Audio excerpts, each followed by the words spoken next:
El suicidio de Cleopatra en el año 30 antes de la era común es en cierto modo un resumen de la relación del ser humano con los venenos, un conocimiento peligroso de utilidad funesta.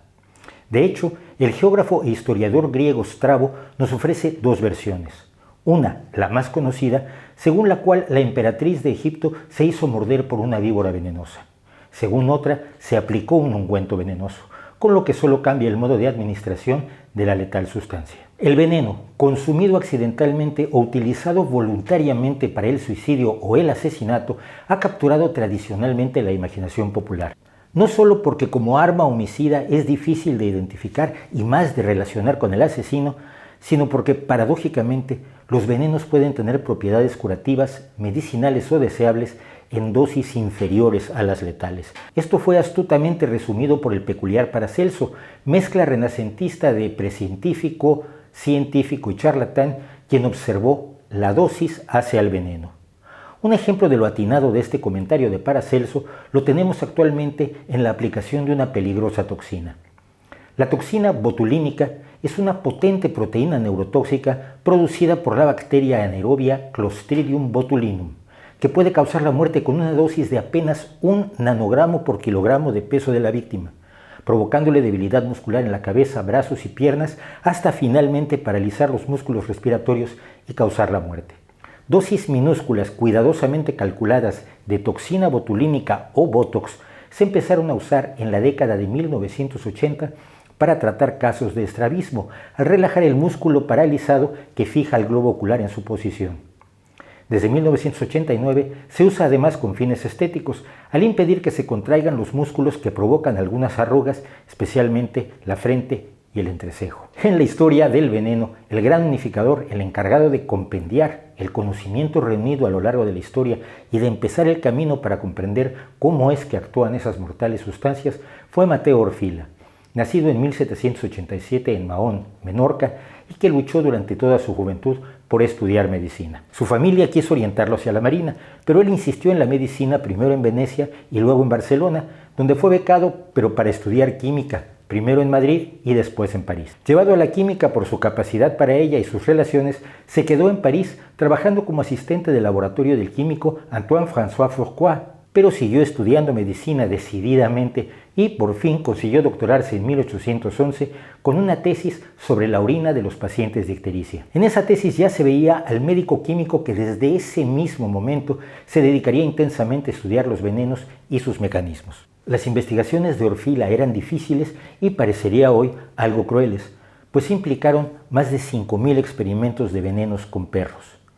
El conocimiento derivado de estos experimentos se resumió en el libro Tratado de los Venenos o Toxicología General de 1813, considerado el texto fundacional de la toxicología científica. La gran novedad de este tratado nacía de la convicción de Orfila de que los venenos no solo podían identificarse en las evacuaciones de los pacientes, considerando que podían ser absorbidos por el organismo y no llegar a ser evacuados.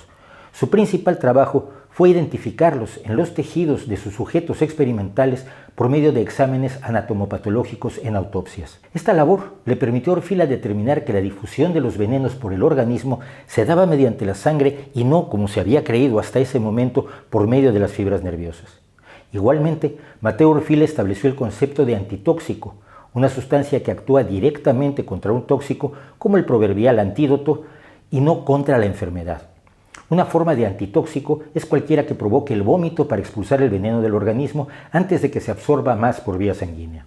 Otra forma es la neutralización de la acción del veneno, como se hace con el ácido dimercaptosuccínico que se utiliza en casos de envenenamientos por metales pesados.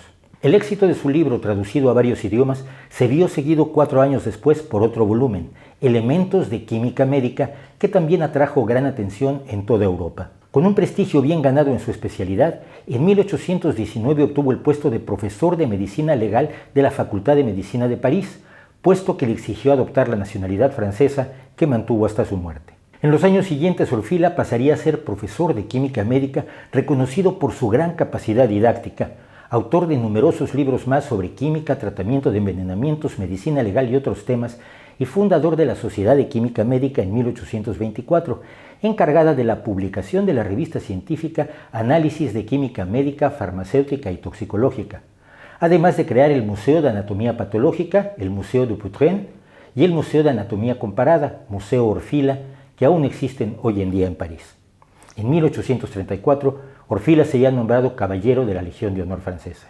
Entre 1938 y 1841, Orfila se vio implicado igualmente en la creación de la toxicología forense, primero determinando que en su estado natural el cuerpo humano no contiene arsénico, lo cual garantiza que la presencia de arsénico es producto de un envenenamiento, ya sea accidental o intencionado, además de trabajar como experto en casos de envenenamiento. En 1850 sería nombrado presidente de la Academia de Medicina y después de un enfrentamiento con Luis Napoleón, debido al acendrado conservadurismo del genio, murió al fin en 1853 y fue inhumado en el famoso cementerio de Montparnasse. En su testamento, el genio menorquín dejó instrucciones y fondos para la creación de diversas instituciones científicas y de beneficencia, y en un gesto hacia los alumnos a los que dedicó sus esfuerzos durante gran parte de su vida, dispuso que se hiciera su autopsia en presencia de sus estudiantes para que aprendieran de él ya en la muerte un poco más de lo que habían aprendido del Orfila vivo. El asesinato por envenenamiento está íntimamente ligado en la percepción general con Lucrecia Borgia, la femme fatale del Renacimiento, usada por su familia como peón en bodas de conveniencia. Sin embargo, podría ser que Lucrecia Borgia fuera una víctima simple de una reacción encendida y airada a su libre sexualidad y a su percibida impudicia, pues para sorpresa de muchos, no existe ni una sola prueba histórica de que esta hija ilegítima del Papa Alejandro VI hubiera cometido siquiera un solo asesinato, no digamos ya por envenenamiento.